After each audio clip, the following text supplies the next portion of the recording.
Hello friends, मैं हूं आपके सामने गौरव मिगलानी। हम स्टडी कर रहे हैं 11th क्लास की बिजनेस स्टडीज। हमारा चैप्टर कंटिन्यू चल रहा है बिजनेस सर्विसेज, जिसमें हम स्टडी कर रहे हैं बैंकिंग का टॉपिक। इस चैप्टर का हमारा ये वीडियो नंबर 9 है। पीछे वाली वीडियोस में हमने डिस्कस किया है कॉमर्शियल बैंक्स के फंक्शन, जिसमें हम डिस्कस कर चुके हैं प्राइमरी फंक्शंस और सेकेंडरी फंक्शंस। प्राइमरी फंक्शंस में हमने डिस्कस किया था एक्सेप्टिंग डिपॉजिट और एडवांसिंग लोन्स का टॉपिक। फिर हमने डिस्कस किया सेकेंडरी फंक्शंस, जिसमें agency functions, journal, utility services को हमने डिस्कस किया। अब हम डिस्कस करने जा रहे हैं इलेक्ट्रॉनिक बैंकिंग सर्विसेज के बारे में। तो पहले वाले दो वीडियोस आपके इसी चैनल पर अपलोड हो चुके हैं। प्लेलिस्ट मैंने आपको दी हुई है 11th क्लास की बिजनेस स्टडीज के नेम से। तो इन दोनों टॉपिक्स को आप उसी प्लेलिस्ट में से रेडी कर सकते हैं। तो आइए अब हम स्टार्ट कर लेते हैं हमारा टॉपिक, जो है इलेक्ट्रॉनिक बैंकिंग सर्विसेज। इस टॉपिक में हमने ये 8 छोटे छोटे टॉपिक स्टडी करने हैं। तो ये 8 टॉपिक स्टडी करने से पहले मैं आपको बता देता हूं कि ये इलेक्ट्रॉनिक बैंकिंग सर्विसेज क्या है। जैसे ही कंप्यूटर और इंटरनेट की सर्विसेज आई हैं, बैंकों के काम में नयापन आ गया है। बैंक अपना काम पहले से भी तेजी से करने लगा है, या ऐसे कह सकते हैं कि एक नई टेक्नोलॉजी बैंकों में आ चुकी है। क्योंकि पहले सारा पेपर वर्क होता था, काम करने में देरी लग जाती थी। आप एक ट्रांजैक्शन करने के लिए गए, हो सकता था कि आपका पैसा कल ट्रांसफर हो या परसों ट्रांसफर हो। पर जैसे ही कंप्यूटर और इंटरनेट आया है, बैंक अपना काम पहले से भी तेजी से करने लगे हैं। तो बैंकिंग सिस्टम में कंप्यूटर और इंटरनेट आने की वजह से हमने इसको नाम दिया है electronic banking services. Electronic banking services की वजह से अब हमको 24 घंटे बार बार बैंकों के चक्कर नहीं लगाने होते। हम घर पर बैठे कभी भी 24 आवर्स अपने बैंकिंग की सर्विसेज का फायदा उठा सकते हैं। आपको मनी ट्रांसफर करनी है तो आजकल ऑनलाइन बैंकिंग का सिस्टम है। तो ऐसी काफी सारी ट्रांजैक्शंस होती हैं, काफी सारे काम ऐसे होते हैं जिसके लिए हमको बार बार बैंक जाने की जरूरत नहीं होती, क्योंकि ये सिस्टम है इलेक्ट्रॉनिक बैंकिंग का। आज जो जनरेशन हमारी चल रही है वो है इलेक्ट्रॉनिक बैंकिंग की। आप पेटीएम पे डील करते हो, अमेजोन पे डील करते हो, फ्लिपकार्ट पे डील करते हो, या बहुत सारी ऑनलाइन वेबसाइट्स है जिस पे आप अपने बैंकिंग सर्विसेज की फैसिलिटीज को यूटिलाइज कर सकते हो। ट्रांजैक्शंस जो आपको पहले बैंक में जाके करनी होती थी, आज ये सारी ट्रांजैक्शन आप ऑनलाइन खुद कर लेते हो, क्योंकि ये नॉलेज आजकल सबको होने लगी है। बस अब इसी सर्विसेज को हम पहले इस टॉपिक में स्टडी करेंगे। फिर इस वीडियो के बाद हमको एक टॉपिक और स्टडी करना है, वो है डिजिटल पेमेंट्स का। डिजिटल पेमेंट्स के अंडर में भी हमने बहुत ब्यूटीफुल टॉपिक स्टडी करने हैं। उन टॉपिक्स के बारे में मोस्ट प्रोबेबली आप जानते हो, और कुछ टॉपिक नए भी होंगे। तो आइए अब हम सबसे पहला टॉपिक हम स्टडी करने जा रहे हैं, दैट इज ईएफटी। ईएफटी का फुल फॉर्म है इलेक्ट्रॉनिक फंड ट्रांसफर। जैसे कि आपको इसके नेम से ही क्लियर हो रहा है कि इलेक्ट्रॉनिक फंड ट्रांसफर क्या है। मतलब आप अपना पैसा ऑनलाइन ट्रांसफर करवा सकते हो। एक अकाउंट से दूसरे अकाउंट में अमाउंट ट्रांसफर कराने को ही बोला गया है इलेक्ट्रॉनिक फंड ट्रांसफर। मतलब अगर आपके पास सिस्टम है, मोबाइल है या लैपटॉप है, प्लस उसमें अगर इंटरनेट एक्सेस है, तो आप उसकी हेल्प से अपना पैसा एक अकाउंट से दूसरे अकाउंट में ट्रांसफर कर सकते हो। या कभी कभी ऐसा भी हो सकता है कि आपका अमाउंट आपके अकाउंट में ऐड हो जाता हो, या कुछ अमाउंट आपके अकाउंट में से कट भी हो जाता हो। जैसे आपको पता है कि मान लो किसी ने आपको कमीशन देना है, आपके बैंक में ऐड हो जाता होगा। बैंक ने आपको इंटरेस्ट देना है, आपके अकाउंट में ऐड हो जाता होगा। कुछ खर्चे ऐसे हैं जो आपके अकाउंट में से कट जाते होंगे। लाइक जैसे बैंक हर साल एटीएम के चार्जेस कट करता है, तो आपके अकाउंट में से वो माइनस हो जाते हैं।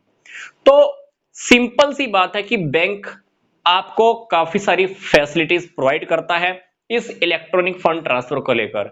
तो कुछ पैसे वो है जो आपके अकाउंट में अपने आप जमा हो जाते हैं, मतलब आपके अकाउंट में डायरेक्ट क्रेडिट हो जाते हैं। जैसे मान लो कहीं से डिविडेंड आया, आपने किसी कंपनी के शेयर्स खरीदे हुए हैं, तो वो कंपनी आपको क्या पे करती है, डिविडेंड पे करती है। तो डिविडेंड आपके अकाउंट में जमा हो जाते हैं, ऐड हो जाते हैं। बैंक ने आपको इंटरेस्ट देना है, आपके अकाउंट में ऐड हो जाएगा। कहीं से आपकी सैलरी आनी है, आपके अकाउंट में ऐड हो जाएगी। कहीं से आपको कमीशन मिलना है, ऐड हो जाएगा। आपकी पेंशन आनी है कहीं से, तो वो भी आपके अकाउंट में आकर प्लस हो जाती है। कुछ खर्चे ऐसे हैं जो आपके अकाउंट से कटते रहते हैं। हो सकता है कि वो खर्चे कट करने के लिए आपने बैंक को बोल रखा हो। वो कौन से खर्चे हैं?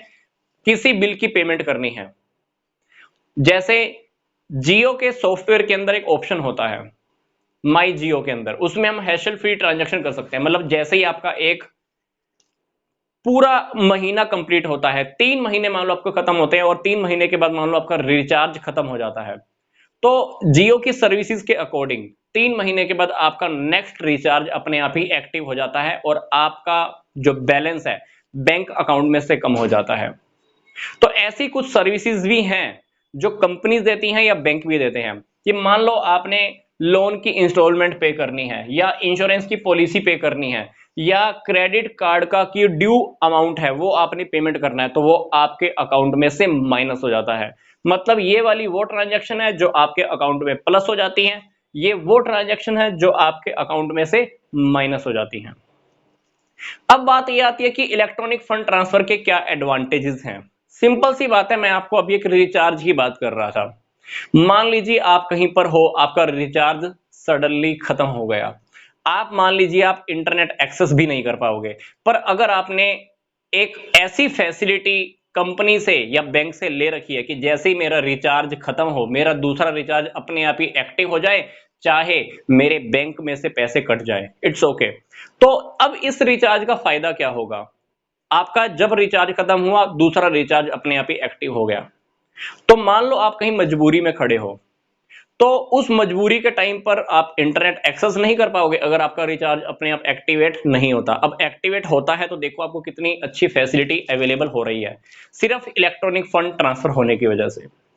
तो आपकी जो पेमेंट है, पहली बात तो वो टाइम पे हो जाती है। दूसरी बात, आपको कहीं पर कैश लेके जाना है, कैश ले जाने में रास्ते में नुकसान नहीं होगा, क्योंकि इलेक्ट्रॉनिक फंड ट्रांसफर की वजह से आप पैसा कहीं पर भी इजीली ट्रांसफर कर सकते हो। मान लो आपने एक शहर से दूसरे शहर में पैसा लेके जाना है, तो आपको कैश कैरी करने में नुकसान नहीं होगा, रास्ते में कोई डर नहीं रहेगा। तीसरी बात, एफर्टलेस काम है, एक क्लिक के अंदर एक काम हो जाता है। मान लीजिए आपने कोई एक ट्रांजैक्शन करनी है, वही ट्रांजैक्शन करने के अंदर आपको 2 या 5 मिनट मैक्सिमम इतना ही टाइम लगता है। जबकि अगर बैंक में हमने किसी के अकाउंट में अमाउंट ट्रांसफर करना हो, तो वही अमाउंट ट्रांसफर करने में हो सकता है कि आधा घंटा या 1 घंटा भी हमें लाइन में खड़ा रहना पड़े। तो इलेक्ट्रॉनिक फंड ट्रांसफर ने क्या किया, आपका काम एफर्टलेस करा दिया, एफर्ट आपके नहीं लग रहे हैं। फिर मिसलीडिंग ऑफ कैश, कैश की हेराफेरी नहीं हो सकती। फिर ट्रांजैक्शन बहुत फास्ट होती हैं और आपका टाइम भी सेव हो जाता है। तो डेफिनेटली हमने देखा कि इलेक्ट्रॉनिक फंड ट्रांसफर बहुत फास्ट सर्विस है। इसके थ्रू आप बैंक में पैसा जमा भी करा सकते हो और अमाउंट डिडक्ट मतलब माइनस भी करा सकते हो। तो ये था हमारा इलेक्ट्रॉनिक फंड ट्रांसफर का टॉपिक। अब हम डिस्कस कर लेते हैं, नेक्स्ट हमारा है ऑटोमेटेड टेलर मशीन, जिसको हम बोल रहे थे यहां पर एटीएम। एटीएम के बारे में आई थिंक हम सब जानते ही हैं। एटीएम एक ऐसी सर्विस है जहां पर आप अपना डेबिट कार्ड यूज करके अमाउंट विड्रॉ कर सकते हो, अमाउंट निकलवा सकते हो। एटीएम की तरह ऑटोमेटिक डिपॉजिट मशीन भी आती है, जिसको हम कैश डिपॉजिट मशीन भी बोलते हैं, जिसमें आप जाकर कैश डिपॉजिट भी करा सकते हो। मतलब एटीएम में से आप पैसे विड्रॉ करा सकते हो, तो सीडीएम के अंदर कैश डिपॉजिट मशीन के अंदर कैश डिपॉजिट भी करा सकते हो। Automatic vending machine, sorry, automatic teller machine से क्या फायदा हुआ हमें? ऑटोमेटिक टेलर मशीन से क्या फायदा हुआ है हमें? कैश विड्रॉ कराने के लिए, कैश निकलवाने के लिए बार बार बैंक में नहीं जाना पड़ता। जब भी आपको कैश जमा कराना है या कैश निकलवाना है, तो ऑटोमेटेड टेलर मशीन, एटीएम की बात कर रहा हूं, फिर मैं सीडीएम की भी बात कर रहा हूं, तो दोनों मशीन की हेल्प से आप कभी भी पैसा जमा करा सकते हो और कभी भी पैसा निकलवा सकते हो। ये सर्विसेज बैंक आपको 24 आवर्स अवेलेबल कराता है। एटीएम की वजह से बैंक का जो काम है वो आधा हो गया है। क्यों? क्योंकि एटीएम के आने से पहले क्या था, हर बंदा बैंक में लाइन में लगा रहता था, कैश निकलवाना है, जमा कराना है, तो इंप्लॉइज का काफी सारा टाइम वेस्ट हो जाता था। बट एटीएम ने हमें काफी सारी फैसिलिटी प्रोवाइड की है। फिर हम डिस्कस करने जा रहे हैं कि हमारा डेबिट कार्ड क्या है। डेबिट कार्ड एक सिंपल सी फैसिलिटी है कि जब हम बैंक में अपना अकाउंट खोलते हैं, अमाउंट डिपॉजिट करा देते हैं अपने अकाउंट में, जब हम अकाउंट में अमाउंट डिपॉजिट करा देते हैं तो बैंक हमको एक डेबिट कार्ड भी इशू करता है। डेबिट कार्ड की हेल्प से आप कहीं पर भी जाकर पेमेंट भी कर सकते हो, एटीएम में से पैसे भी निकलवा सकते हो। मान लीजिए आपने मोबाइल खरीदना है, आपने ऑनलाइन पेमेंट करनी है, तो डेबिट कार्ड के थ्रू आप पेमेंट कर सकते हो।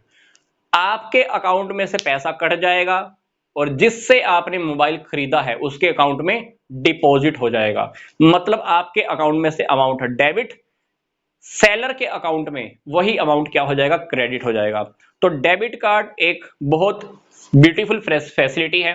डेबिट कार्ड के पीछे कुछ इंफॉर्मेशन भी लिखी होती है, उस इंफॉर्मेशन का जो रिलेशन होता है वो डेबिट कार्ड होल्डर के साथ होता है। मतलब जिसके नाम पर डेबिट कार्ड इशू किया गया है उस डेबिट कार्ड के ऊपर उसी पर्सन से रिलेटेड कुछ इंफॉर्मेशन हो सकती है।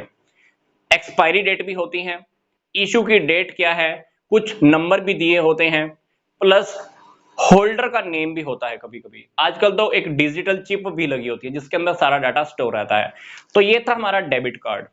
डेबिट कार्ड अमाउंट डिपॉजिट कराने के बाद ही बैंक होल्डर को, बैंक के अंदर जिसका अकाउंट है, बैंक के अंदर जिसका अकाउंट है उसको इशू करता है। मान लो मैंने अपना अकाउंट खोला है, अमाउंट डिपॉजिट करा है, तो बैंक मुझे क्या, डेबिट कार्ड इशू करेगा। फिर है क्रेडिट कार्ड। क्या है क्रेडिट कार्ड की फैसिलिटी? बैंक अपने उन कस्टमर्स को देता है जिनकी इमेज बैंक की नजर में अच्छी होती है, रेपुटेटेड पर्सन जो बैंक को टाइम पर पैसा चुका देते हैं। मोस्ट प्रोबेबली क्रेडिट कार्ड की फैसिलिटी बिजनेसमैन को या सैलरी इंप्लॉयड पर्सन को दी जाती है, गवर्नमेंट सैलरी इंप्लॉयड को या कुछ ऐसे इंप्लॉयज जिनकी सैलरी प्राइवेट सेक्टर से काफी अच्छी आ रही है, बैंक की नजर में अच्छे हैं, बैंक में उनका काफी खासा अमाउंट जमा रहता है, तो क्रेडिट कार्ड की फैसिलिटी बैंक उनको देता है। क्रेडिट कार्ड के थ्रू आप फैसिलिटी तो पहले लेते हो, आपके अकाउंट में पैसा होना जरूरी नहीं है। क्रेडिट कार्ड से आप फैसिलिटी तो पहले लेते हो, खर्चे तो आप पहले कर देते हो, पर अमाउंट आपको बाद में जमा कराना होता है। तो क्रेडिट कार्ड की फैसिलिटी के बदले में बैंक कुछ मिनिमम चार्जेस भी होल्डर से लेता है, और अगर पेमेंट करने के अंदर थोड़ी देरी भी होती है तो हो सकता है कुछ और एक्स्ट्रा अमाउंट भी बैंक आपके अकाउंट में से काट ले या आपसे एक्स्ट्रा चार्जेस भी ले ले। तो क्रेडिट कार्ड के ऊपर भी काफी सारी इंफॉर्मेशन लिखी होती है, क्रेडिट कार्ड किसके नेम से है, क्या डेट है, कितनी लिमिट है, तो इस प्रकार की इंफॉर्मेशन कुछ ना कुछ क्रेडिट कार्ड के ऊपर आपको देखने को मिल सकती है। दूसरी भाषा में अगर मैं कहूं तो क्रेडिट कार्ड एक शॉर्ट टर्म ओवरड्राफ्ट की फैसिलिटी है। आपने थोड़े वक्त के लिए बैंक से ओवरड्राफ्ट की फैसिलिटी ली, मान लीजिए आपके बैंक अकाउंट के अंदर 10,000 जमा है और आपके पास क्रेडिट कार्ड है, तो आप 10,000 की जगह 15,000 पे मान लो निकलवा सकते हो। तो आपने एक्स्ट्रा कितना निकलवाया, 5,000, तो ये 5,000 की फैसिलिटी डेफिनेटली एक ओवरड्राफ्ट की फैसिलिटी है। तो जो फैसिलिटी आप लेते हो बैंक से वो आपको लौटानी तो होती ही है। मतलब क्रेडिट कार्ड के केस के अंदर आप फैसिलिटी पहले लेते हो, अमाउंट बाद में बैंक को डिपॉजिट करा सकते हो। अब हम डिस्कस कर लेते हैं कि ये टैली बैंकिंग क्या है। कभी कभी हम ये जानना चाहते हैं कि मेरे अकाउंट में कितना बैलेंस मेंटेन है, या मैंने लास्ट की ट्रांजैक्शंस कौन कौन सी की, 5-7 ट्रांजैक्शंस की डिटेल हम कभी कभी जानना चाहते हैं। तो ये डिटेल जब भी हम जानना चाहते हैं तो ये इंफॉर्मेशन हम फोन कॉल करके या एसएमएस के थ्रू जान लेते हैं, तो इसी को हम बोलते हैं टैली बैंकिंग। टैली बैंकिंग के बाद जो हमारा अगला टॉपिक है वो है कोर बैंकिंग का। कोर बैंकिंग का फुल फॉर्म क्या है, core banking solution. Full name इसका ये है, इसको शॉर्टकट में सीबीएस भी कहा जाता है। सीबीएस का एक नेम और है सेंट्रलाइज्ड बैंकिंग सॉल्यूशन। हालांकि जो टॉपिक मैं डिस्कस करने जा रहा हूं ये सीबीएस के नेम से बहुत फेमस है। इस मेथड में क्या होता है, एक कस्टमर के स्टेटस में चेंज आ जाता है। नॉर्मली हम अपना अकाउंट किसी भी ब्रांच में खुलवाते हैं, पर ये एक स्पेसिफिक ब्रांच होती है, स्पेशल ब्रांच है जहां पर सीबीएस की फैसिलिटी अवेलेबल है। तो जो भी पर्सन सीबीएस की फैसिलिटी लेगा उसके स्टेटस में चेंज आ जाएगा, वो अब ब्रांच का कस्टमर ही नहीं बल्कि पूरे बैंक का कस्टमर बन जाएगा। मान लीजिए मैंने पीएनबी के अंदर अकाउंट खुलवाया, तो मैं पीएनबी की केवल उसी ब्रांच का कस्टमर नहीं हूं अब, बल्कि पूरी पीएनबी बैंक का कस्टमर हूं। अब पीएनबी की जहां जहां ब्रांचेस हैं जिनके अंदर सीबीएस की सर्विस है, तो मैं अपना काम किसी भी सीबीएस सर्विस वाली ब्रांच में जाके करा सकता हूं। इस फैसिलिटी की वजह से मुझे क्या फायदा होने वाला है? मुझे ट्रांजैक्शन बहुत तेजी से मिलने वाली है, इफेक्टिव होगी। ये फायदा मैं कहीं पे भी ले सकता हूं और किसी भी वक्त इस प्रकार की फैसिलिटीज ले सकता हूं। तो कस्टमर अब एक स्पेशल ब्रांच के अंदर अकाउंट खोलकर पूरे देश में उस बैंक की किसी भी सीबीएस ब्रांच में जाकर अपना अकाउंट खोल सकता है, प्लस वहां पर भी अपनी सर्विसेज को ले सकता है, कहीं पर भी जाकर बेनिफिट्स ले सकता है। जिस भी पर्सन को सीबीएस की फैसिलिटी प्रोवाइड की जाती है उसको एक स्पेशल आईडी भी दी जाती है। अब वो कस्टमर मान लीजिए किसी दूसरी सीबीएस ब्रांच के अंदर अकाउंट खोलना चाहता है, तो उसे क्या करना होगा? बस ये स्पेशल आईडी दिखानी होगी। ना तो अपना फोटो देना है, ना अपना इंट्रोडक्शन देना है। बस यही स्पेशल आईडी दिखाकर वो अपना अकाउंट किसी भी प्रकार का खोल सकता है। तो सीबीएस फैसिलिटी की वजह से एक कस्टमर को क्या क्या बेनिफिट होते हैं ये तो मैंने आपको बता ही दिया। Transaction fast, effective, any time, anywhere, everywhere. फिर फैसिलिटीज क्या मिलेंगी? आप सीबीएस की किसी भी ब्रांच में कैश विड्रॉ करा सकते हो, सीबीएस की किसी भी ब्रांच से पासबुक पूरी करा सकते हो, सीबीएस की इन प्रकार की ब्रांचेस के अंदर फंड ट्रांसफर करने की फैसिलिटीज लगातार रहती है। फंड ट्रांसफर मतलब लगातार चलते रहते हैं। अब हम डिस्कस कर लेते हैं कि ये नेफ्ट क्या है। NEFT, जिसका फुल फॉर्म है नेशनल इलेक्ट्रॉनिक फंड ट्रांसफर। ये एक नेशन वाइड सर्विस है जिसमें individuals, firm, company electronic form में अपने फंड्स को, अपने मनी को एक अकाउंट से दूसरे अकाउंट में बहुत इजीली और फास्ट ट्रांसफर करा सकते हैं। नेफ्ट की जो पेमेंट्स होती हैं, नेफ्ट की जो ट्रांजैक्शंस होती हैं, वो बैचेस में निपटाई जाती हैं। मतलब ऐसा नहीं है कि आप बैंक में गए, नेफ्ट कराया और बैंक आपका वो काम उसी वक्त करेगा। नो, काम बैचेस के अंदर पूरे होते हैं। मान लीजिए बैंक का नेफ्ट निपटाने का पहला बैच है 10 बजे, 10 से लेकर 10:15 के बीच में। 10 से 10:15 के बीच में बैंक ने क्या किया? बैच बहुत सारी ट्रांजैक्शन का निपटा दिया। अब आप बैंक में गए 10:20 पे नेफ्ट कराने के लिए। अब बैंक का अगला टाइम है 12 बजे नेफ्ट की ट्रांजैक्शन को निपटाने का, तो आपका जो नेफ्ट कंप्लीट होगा, नेफ्ट की ट्रांजैक्शन जो बैंक सेटल करेगा वो 12 बजे ही करेगा। मतलब आपको नेफ्ट करने के बाद, नेफ्ट कराने के बाद नेक्स्ट बैच की टाइमिंग का वेट करना पड़ेगा। आप तो नेफ्ट करा के घर आ सकते हो, पर बैंक आपका अकाउंट, आपका जो अमाउंट है वो सेटल 12 बजे ही करने वाला है। मतलब नेफ्ट के अंदर जो ट्रांजैक्शंस होती हैं वो कुछ बैचेस में निपटाई जाती हैं। मतलब ऐसा लगा लीजिए बहुत सारी ट्रांजैक्शंस बैंक के पास इकट्ठी होती रहती हैं, तो वो एक बैच बना देता है, बैच में कंप्लीट। अगली बार फिर ट्रांजैक्शन इकट्ठी होती है तो वो अगले बैच में कंप्लीट। तो डेफिनेटली ये ट्रांजैक्शन पार्टिकुलर टाइम पर ही होती होंगी। तो आरबीआई के गाइडलाइंस के अकॉर्डिंग मंडे टू फ्राइडे 9 से लेकर शाम के 7 बजे तक 11 बैचेस बनते हैं। सैटरडे को 9 से लेकर 1 बजे तक 5 बैचेस में ट्रांजैक्शंस को निपटाया जाता है। नेफ्ट की फैसिलिटी लेने के लिए एक बात हमको ध्यान रखना है। मान लीजिए मैं इस ब्रांच में नेफ्ट की फैसिलिटी लेना चाहता हूं, तो इस ब्रांच में नेफ्ट की फैसिलिटी अवेलेबल होनी चाहिए।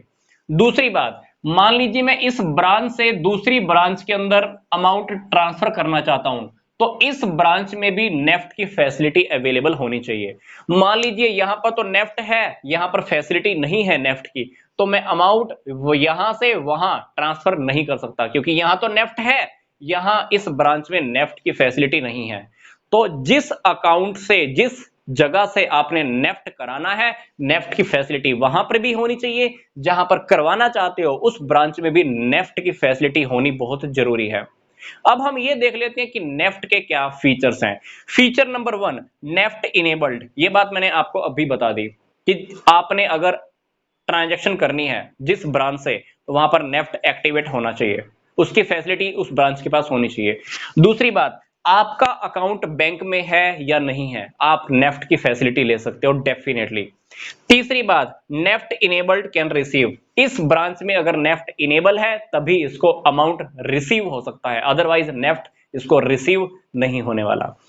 चौथी बात है, बैंक अकाउंट अगर आपका बैंक में है, अगर मान लीजिए मेरा बैंक अकाउंट बैंक में खुला हुआ है तो मेरे लिए कोई लिमिट नहीं है नेफ्ट कराने की, तो मैं किसी भी लिमिट तक नेफ्ट करा सकता हूं। मिनिमम की भी कोई लिमिट नहीं है, मैक्सिमम की भी कोई लिमिट नहीं है, पर मैं नेफ्ट कराना चाहता हूं, मेरा बैंक अकाउंट इसमें नहीं है, तो मेरी नेफ्ट कराने की मैक्सिमम लिमिट है 50,000। कितनी?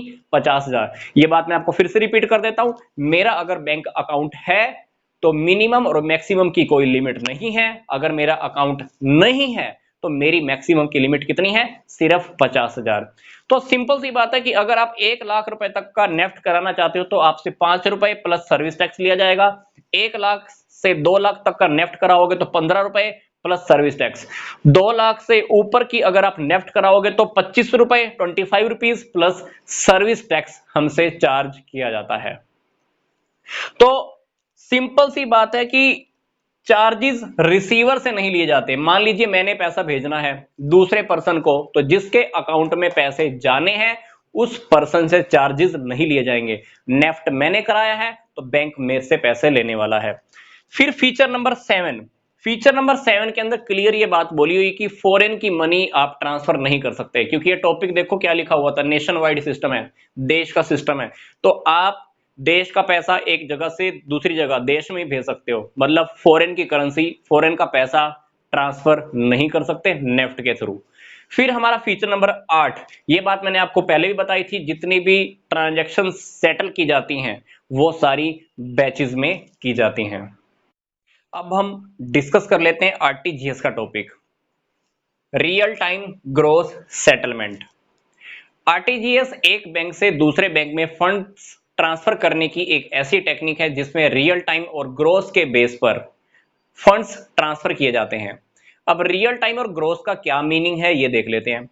रियल टाइम का मतलब है कि बैंक को ट्रांजैक्शंस निपटाने के लिए वेट नहीं करना होता, कोई वेटिंग पीरियड नहीं होता। नेफ्ट में क्या, ट्रांजैक्शंस नेफ्ट वाली इकट्ठी होती हैं, फिर उनको एक साथ बैच में निपटाया जाता है, जबकि आरटीजीएस में 1-to-1 ट्रांजैक्शन निपटाई जाती हैं विदाउट बंचिंग, बैच बनाने की जरूरत नहीं होती।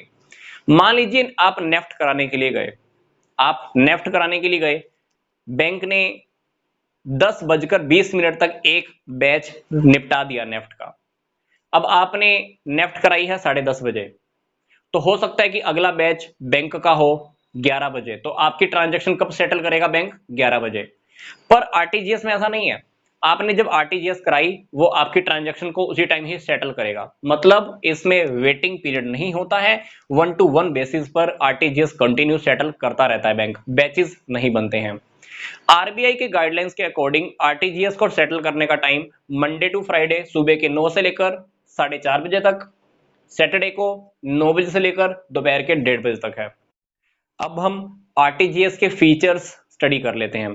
तो जो सबसे पहला फीचर है वो यही कहता है कि आरटीजीएस मनी ट्रांसफर करने की, फंड्स ट्रांसफर करने का सबसे फास्ट मेथड है। फीचर नंबर 2 कहता है कि आरटीजीएस की सर्विस जरूरी नहीं है कि सभी बैंक की ब्रांचेस में मिले, केवल ऐसे बैंक जहां पर सीबीएस इनेबल है वहां पर जाकर आप आरटीजीएस करा सकते हो। फीचर नंबर 4, आरटीजीएस की ट्रांजैक्शंस कंटिन्यू बैंक निपटाता रहता है, बैचेस बनाने की जरूरत नहीं होती। फीचर नंबर 5 है हमारा 2 घंटे का टॉपिक। 2 घंटे का टॉपिक मतलब क्या, मान लीजिए मैंने पैसा इस बैंक में भेजा, इस बैंक के अंदर मेरे को पैसा जमा कराना था मोहन के अकाउंट में, तो आरटीजीएस मैंने कराई। अब जैसे ही इस बैंक को इंफॉर्मेशन मिलेगी कि पैसा मोहन के अकाउंट में डालना है, तो मैसेज मिलते ही 2 घंटे के अंदर मोहन के अकाउंट में पैसा जमा हो जाएगा। फिर हमारा नेक्स्ट फीचर है आरटीजीएस की फीस हर बैंक में अलग अलग है। नेफ्ट में फीस जबकि फिक्स रहती है, आरटीजीएस में ऐसा नहीं है। मिनिमम अमाउंट आरटीजीएस कराने का 2 लाख है, मैक्सिमम अमाउंट पर कोई लिमिट नहीं है। तो ये था हमारा कंप्लीट टॉपिक, जिसमें हमने ये 8 टॉपिक डिस्कस किए हैं। अब हम मिलेंगे नेक्स्ट वीडियो में, इस चैप्टर को आगे कंटिन्यू करेंगे। हमारा लास्ट टॉपिक है डिजिटल पेमेंट्स का। तो यहां तक का वीडियो देखने के लिए आपका धन्यवाद।